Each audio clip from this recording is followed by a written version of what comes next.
You know, every great lineage, every powerful nation, has that one foundational story, the single event that forged its entire identity. Well, today, we're diving deep into one of those stories, the battle that literally gave birth to the nation of Kambu. But here's the thing. This isn't just some dusty old history lesson. It's a living, breathing memory that still, to this day, defines what it means to lead, to rule, and most importantly, to remember. And this quote from Elder Nduka, man, it just sets the stage perfectly. It gets right to the heart of it. Power isn't a birthright. It's not something you're just handed. It's a burden that has to be earned, a true trial by fire. This single idea, it's the absolute bedrock of the entire Mah'Kanu lineage. Okay, so let's rewind. Before the great nation of KAMBUF, before all its incredible visionary architecture and its unified people, there was a land called Zubaru'el. Now, I want you to picture this. A huge, sacred jungle filled with all these different warring tribes. The only laws here were strength and maybe the whispers of the gods on the wind. It was a world with so much raw potential, but man, it was deeply, deeply divided. And then, this happens. The catalyst for everything that's about to come. This terrifying, almost elemental threat just erupts from the Valley of Blackfire, the Zinthari brood. And look, these aren't just monsters in the typical sense. The lore describes them as true abominations, a twisted fusion of fallen gods and pure shadow, with skin like volcanic glass. They seemed unstoppable. Their arrival was nothing short of apocalyptic. This wasn't just an invasion. It was like reality itself was just breaking apart. The natural world completely turned on itself. We're talking about entire peoples, entire cultures being wiped from existence, vanishing into myth. The Zinthari didn't just want to conquer the land. They wanted to shatter it. But you know how these stories go. In the middle of all this absolute chaos, a hero emerges. And what's so important here is that he doesn't come from some royal family or a holy temple. No, hope rises up from the mud, from the common people. So let's meet our hero, Tizan Mah'Kanu. His origin is absolutely critical to this story. He's one of the people, not born to rule over them. But from the day he was born, he carried this incredible sign of his destiny, these markings of celestial fire. He was somehow both ordinary and extraordinary all at once. This is the moment everything changes. In a divine trance, the archangel Tar-El appears and gives Tizan his mission. And just listen to the words here. He's not just supposed to win a battle. He was born to end the cycle of all the division and war, and to start a bloodline that will literally echo through eternity. I mean, talk about pressure, right? The stakes could not possibly be higher. So when Tizan wakes up from this vision, he finds the physical proof of his destiny waiting for him, Ibanu, the Remembrancer. And this is so much more than just a weapon. It's a direct link to the past. It's described as a spear made of petrified light, humming with the actual voices of his ancestors. It's history forged into a blade. All right, so the hero has his quest. He's got the legendary weapon. Now what? Now comes the massive confrontation that is going to decide the fate of everything. The Battle of 100,000 Eyes. I mean, just look at the odds stacked against him here. It's insane. On one side, you've got Tizan with 7 scattered tribes who don't even trust each other. On the other, a unified, monstrous legion, these giant Zinthari war hulks and cursed warriors covered in eyes that see nothing but pain. It's a desperate, almost completely hopeless situation. So how in the world does Tizan get them to unite? He does something brilliant. He doesn't appeal to their reason, or even their fear.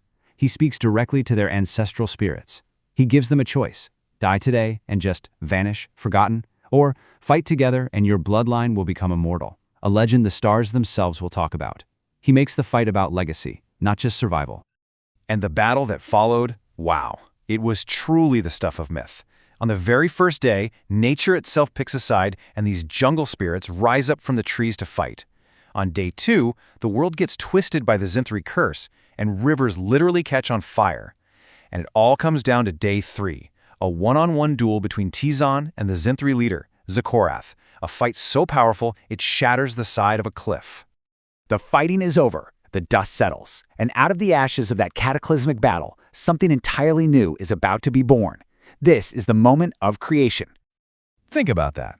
After all that fighting, all the death and sacrifice, only 13 tribal chieftains are left standing. Just 13. It's such a stark, powerful number. It represents the unbelievable cost of their victory, but also the small, determined few who were left to build an entire new world. And right there, with their own blood, they seal a sacred pact.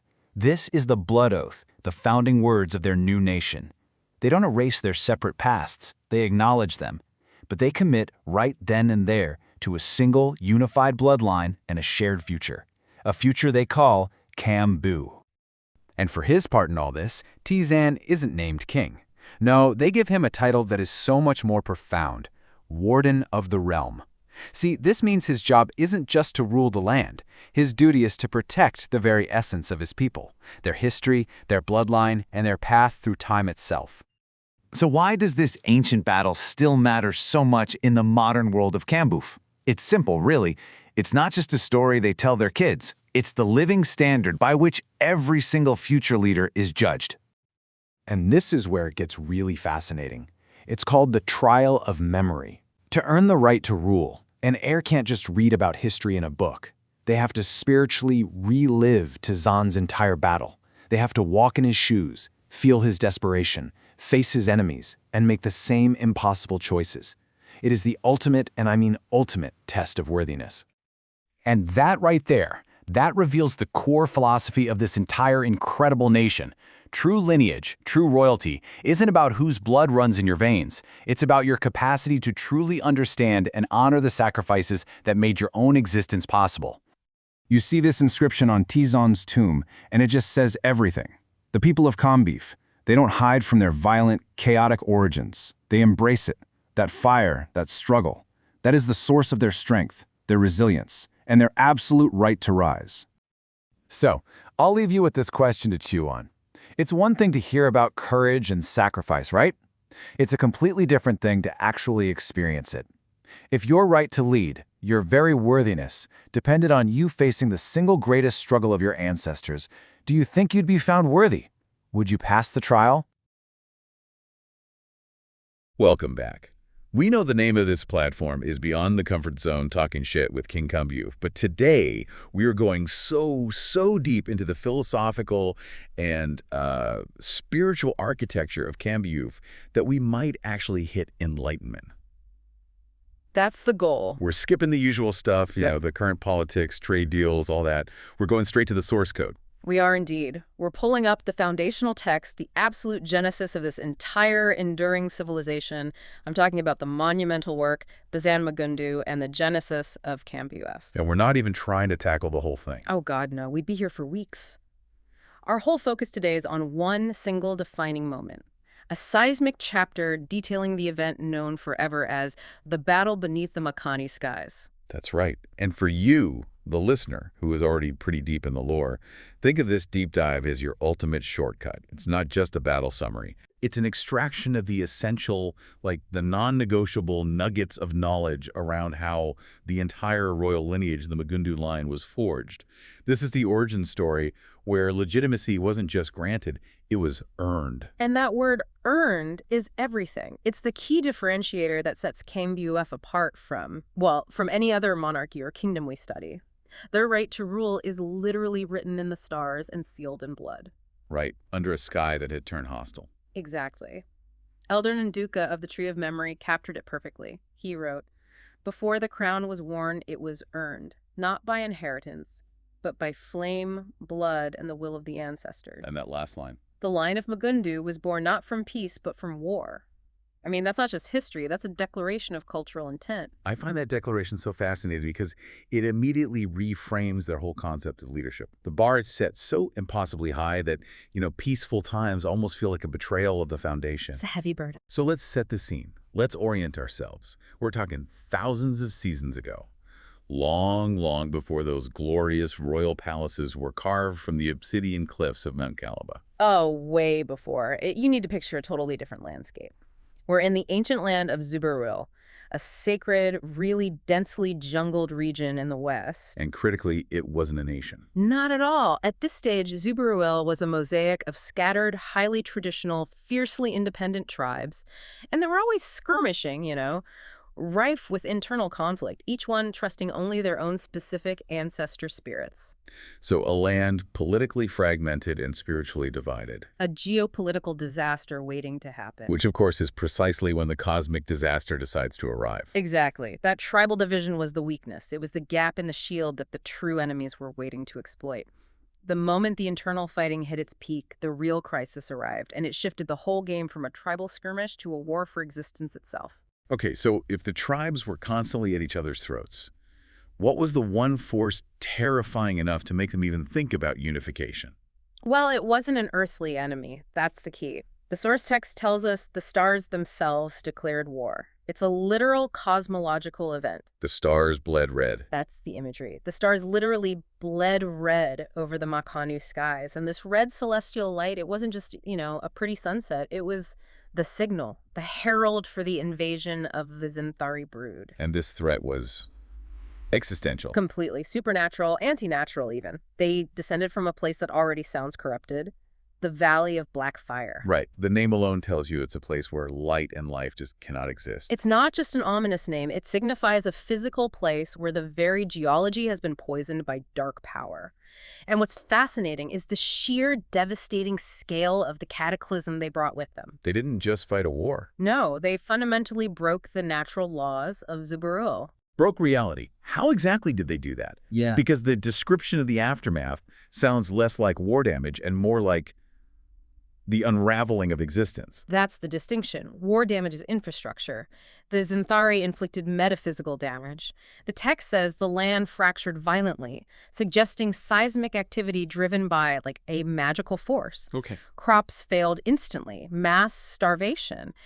But the single detail that truly defines the cosmic chaos, the one fact the text hammers home, is that the rivers reversed. The river's reversed. Okay, let's pause on that. In any ancient culture, a river is everything. It's life, its flow, its order. Water flows to the sea. That's a law. A law of physics and a law of spirit. So for the rivers to start flowing backward, away from the ocean, up the mountains, that confirms that every single assumption the tribes held about reality was dissolving. Oh. How do you even cope with that psychologically? You don't. It meant the collapse of their spiritual geography, their sacred burial sites, their navigation, their supply lines. All of it became useless, or worse, dangerous. It was a crisis of meaning just as much as a crisis of survival. The water that sustains you becomes a cruel joke. Exactly. And the consequences were swift and absolute. Many ancient and proud tribes that measured their history in millennia, they weren't just defeated. The sources say they vanished completely into myth during this time. Erased from the historical record. That would haunt the survivors. And motivate their future leader. Right. So we need to understand this enemy. The Zinthari brood. They weren't just a conquering army. The text calls them monstrous, non-human, born of a forbidden union. They're the ultimate expression of cosmic pollution, the offspring of exiled gods and shadow beasts. Which explains why their actions don't follow military logic. They follow corrupted divine logic. Their power doesn't just destroy, it warps reality. This is why they could curse water into fire or infect the land with decay. They were carriers of a reality-warping contagion. And the physical descriptions. They're just designed to evoke pure terror. They were tall as elephants. Just imagine the sheer kinetic force, the earth-shaking fear of their approach. And their skin or armor was obsidian glass. Which suggests they're both incredibly durable and, reflective of darkness. They absorb light, making them unsettling to even look at. They embody the shadow they came from. And then there's the detail about their tongues. Yes. They're biological weapons, tongues that burn like acid. This wasn't a clean wound from a spear. This was a chemical or magical attack that just disintegrated flesh and armor on contact. So with a threat, this big earthquakes, reversed rivers, acid-tongued giants, it's clear that the fragmented tribes stood zero chance. None. Not with their traditional spears and shields. The threat level demanded a leader who was equally outside the norm, someone with a supernatural mandate to fight fire with, celestial fire. And that's where the narrative shifts. Dramatically. Yeah. The hero isn't a king or a famous general. It's the unlikely figure of Tizan. And the sources are so meticulous about stressing his humble background. He was a common herdsman's son. Why is that so important? Why not make him, a lost prince or something? Yeah. Because it validates the central tenet of KAMBUF power. True authority isn't inherited socially. Tiz rose from obscurity, literally from the mud.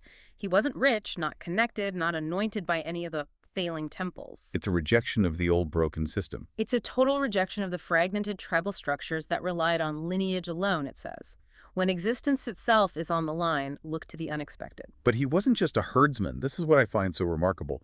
The text says he was born with distinct markings of celestial fire across his back. Yes, this elevates his story. It's not accidental heroism. It's predestined, latent power being activated. So he had this potential all along. The marks are his divine ID card. They do a couple of things. First, they explain his vision and the divine mandate he's about to receive.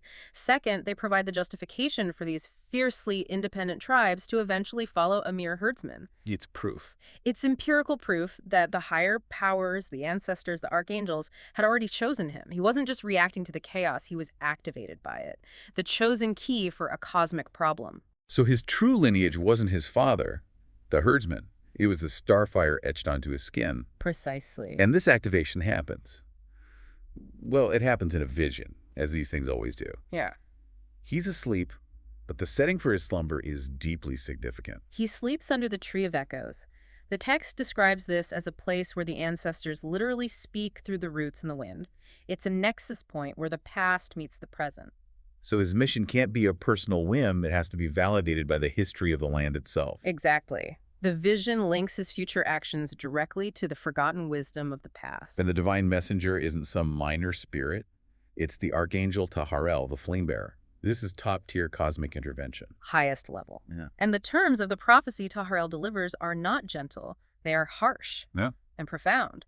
The critical instruction is that Tizan was not actually meant to survive the fight. Not meant to survive. His mission was to end the cycle. That distinction changes everything. It's not a fight for personal survival or for conquest. He's a cosmic corrective. He's there to ensure the suffering stops for everyone else. But if he's not meant to survive, what's the motivation? The motivation is the guarantee of eternal legacy. Tahariel tells him that while the herdsman Tizan might die, he will become the father to a bloodline that will outlive time. The birth of the Mah'Kanu line. Forged through ultimate sacrifice and divine mandate. It positions him as the founder of something eternal, something that transcends all the petty, temporary tribal authority that came before. So the price of the crown is his life, but the reward is an eternal spiritual lineage. What's the specific task, though? What does he have to do to earn it? He must kill, or more accurately, cleanse the epicenter of the shadow fire, the cursed first fang. This entity, Zikorath, is the source of the Zinthari power on the mortal plane. So the mission is simplified. Take out Zikorath and you sever the connection.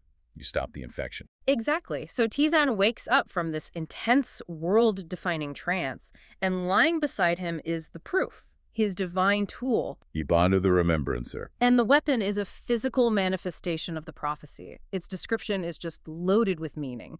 It's a spear of petrified light. Petrified light. What a phrase. It suggests solidified divine energy, something that can't be corrupted by shadow. An impossible substance, yeah. Impervious to the Zinthari's anti-natural power, but it's more than that. The text says it hummed with the voices of the forgotten. So it's not just a killing tool. It's a living archive. It's the collected spiritual residue of all those tribes that vanished when the rivers reversed. The spear literally holds the memory of those who were erased. This is where the name, the Remembrancer, comes into sharp focus. T's fight isn't just about violence. It's about the active preservation of history. If the Zinthari win, history is forgotten. If Tizan wields the spear, history is remembered, and the spirits of the lost are released through his actions. That's fascinating, because it foreshadows the entire judicial and leadership structure of KAMBUF later on. The culture is founded on preserving history and memory, not just military might. Absolutely. The function of the weapon dictates the function of the state. Tizan is armed with the historical imperative. He's going into battle not to conquer land, but to recover memory. And that establishes that knowledge remembrance. That's the true currency of the Mah'Kanu crown, which leads directly to the later trial of memory. The message is crystal clear. This is a war for the soul of Zubaru'el, a fight for the right to remember. So, mandate accepted, weapon in hand, Tizan now has to face the horrifying reality of the Zinthari forces. The confrontation is known as the Battle of 100,000 Eyes. And it kicks off at dusk. Perfect setting for a clash between fire and shadow.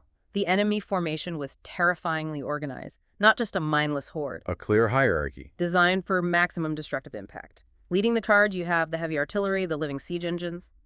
The Zinthari Warhulks. We already know they're enormous, but the source emphasizes the sound of their advance. Thunder rolled from their stomps. Literally shaking the earth as they moved. These things were designed to break not just lines of men, but the will of the land itself. And behind them comes the true psychological terror. Battalions of skinless riders known as the Eyes of Zinthar. This unit, it just encapsulates the horrific nature of the Zinthari curse.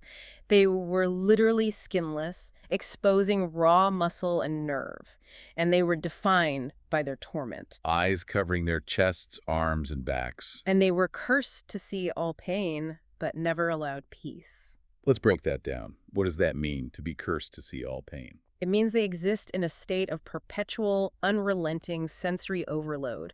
They see every splinter, every bone fracture, every drop of blood, not just of their enemies, but of their own comrades, of themselves. They're forced to witness the full spectrum of suffering they inflict with no psychological buffer. Which suggests they were driven mad by this sensory pain, which in turn fuels their atrocious actions.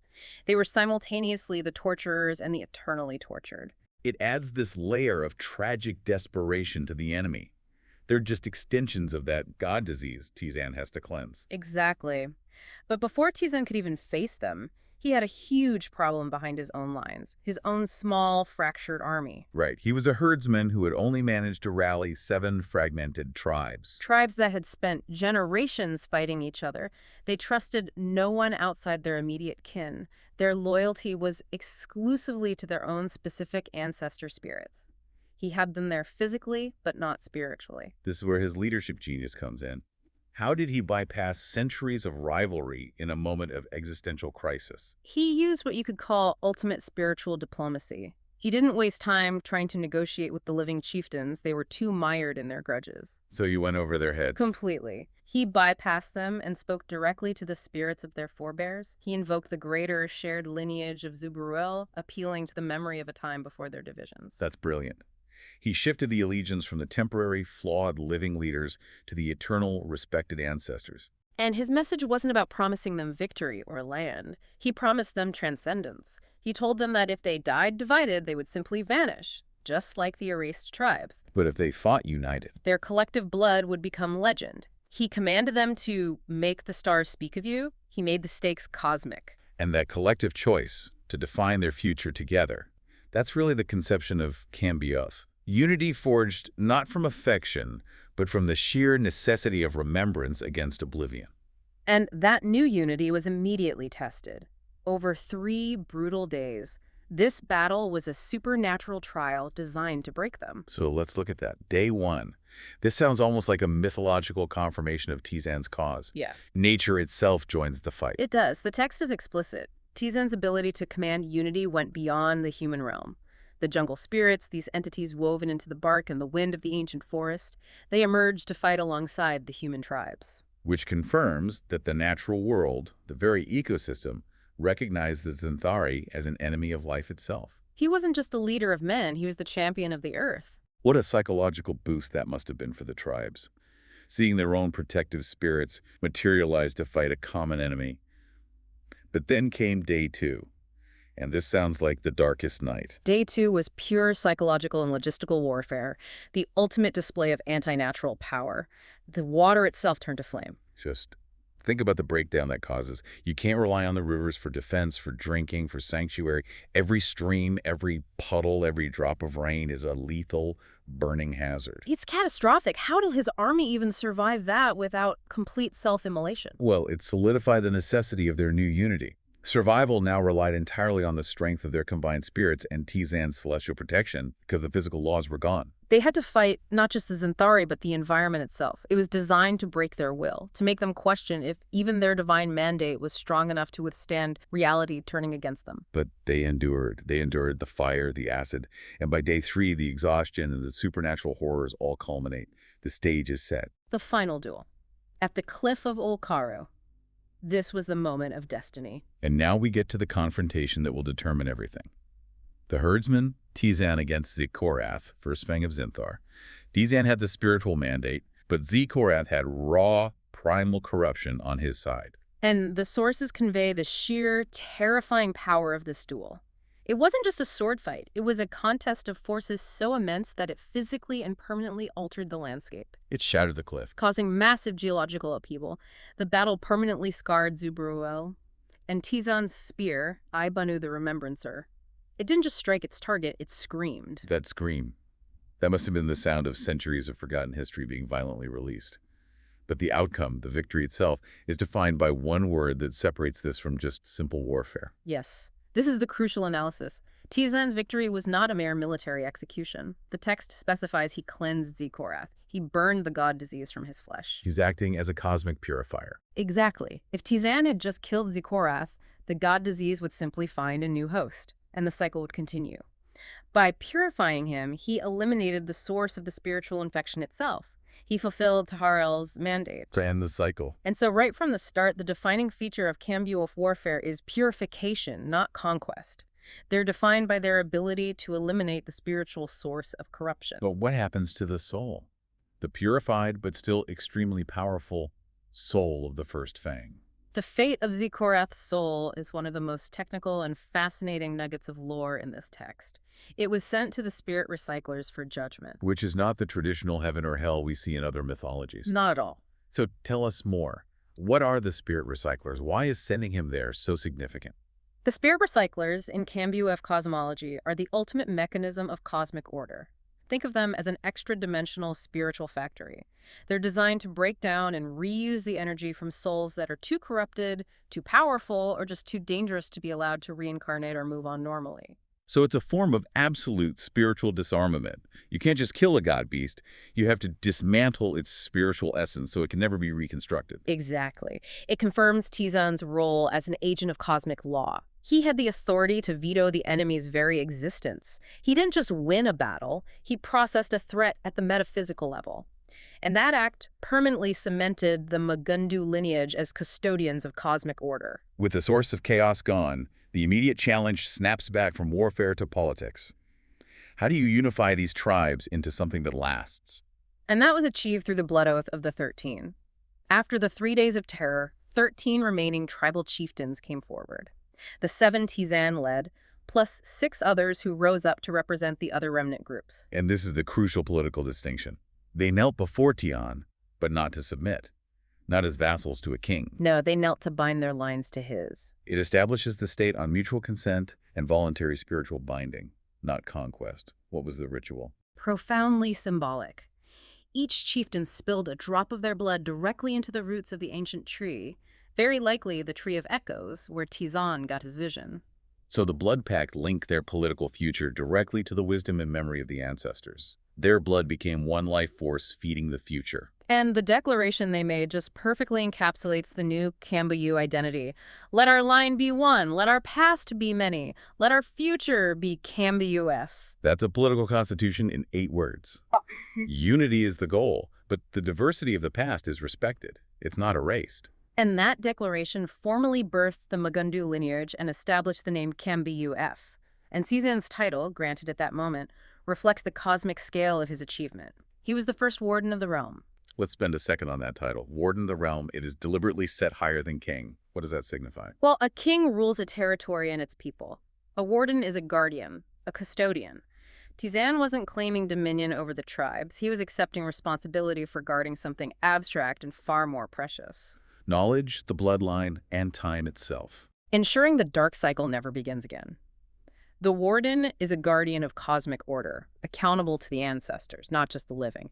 It's a perpetual, high-stakes defense mechanism embodied by the ruler. Which means every single Mah'Kanu ruler, even today, inherits that primary, non-negotiable duty. Safeguard the memory, resist the return of the shadow fire. And the legacy forged in that shadow fire was designed to endure. Tizan's children, his descendants, they weren't just simple rulers. The sources confirm they became this multi-dimensional, supernaturally infused family. Right. Prophets, generals, priests, rulers, yeah. But also wanderers. And some, the text says, vanish entirely into other dimensions. Which hints that the Mah'Kanu blood isn't constrained by normal physics. They operate on multiple planes. That's the enduring nature of their celestial fire markings. But regardless of their individual path, whether they're governing a palace or exploring another reality, all heirs carry a shared spiritual inheritance. The eternal mark of Ibanu, the remembrancer etched into their soul. Is that just a spiritual sign, or does it confer power, or even trauma? It functions as both. It's a spiritual brand and a psychic conduit. It links their soul directly back to that moment of power release at Okaru. The spirit of the weapon, which is the repository of history, resides within them. So it's less about brute strength and more about an inbuilt, permanent memory of the struggle. Which explains why the royal standard for leadership is so non-negotiable. It requires a constant test of ruthiness. And this brings us to how that ancient battle dictates modern succession. This origin story is not a bedtime myth.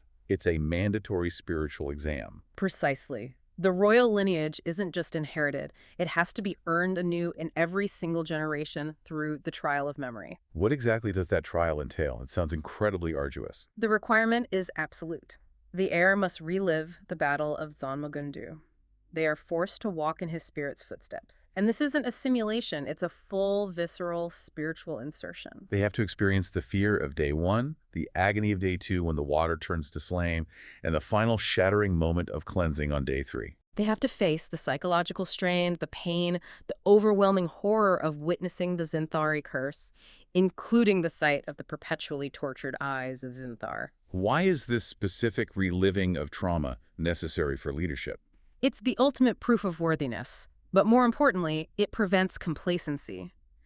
A ruler who has personally experienced the fear of metaphysical collapse, who knows the true cost of that unity, is fundamentally incapable of taking peace or stability for granted. It ensures that the warden is always aware of the darkness waiting just beyond the edges of the realm. And the consequence for failure in that vision is absolute, regardless of birthright, political popularity, or military skill. So if the heir falters, Yeah. if they break under the psychological strain, they don't inherit the throne. No exceptions, no political workarounds. If a powerful heir fails, they are instantly removed from the line of succession. Often they're sequestered as keepers of lore, but never as rulers. It reinforces that central thesis perfectly. Lineage gives you the opportunity, but your spirit has to be proven worthy through the trial of ancestral trauma. The Mah'Kanu line cannot be led by the weak, the complacent, or the unremembering. The continuous ordeal is the government.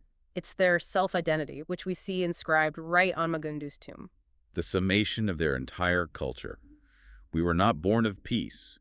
We were forged in the howl of shadow fire, and thus we rise. That inscription just puts to bed any idea that Kambu is a gentle, peace-loving nation. Their identity is predicated on the memory of near annihilation. And this incredible narrative comes to us from the source, Dan Mah'Kanu and the Genesis of KAMBUF, compiled by the KAMBUF Epony and edited by the venerable Okunie Strumbalae. So, to just briefly synthesize everything, this origin story isn't just history. The divine instruction, the cosmic cleansing, the earned unity of the blood oath, all of it serves as the permanent, non-negotiable standard for all subsequent leadership. The founding trauma is literally the Constitution. Perpetual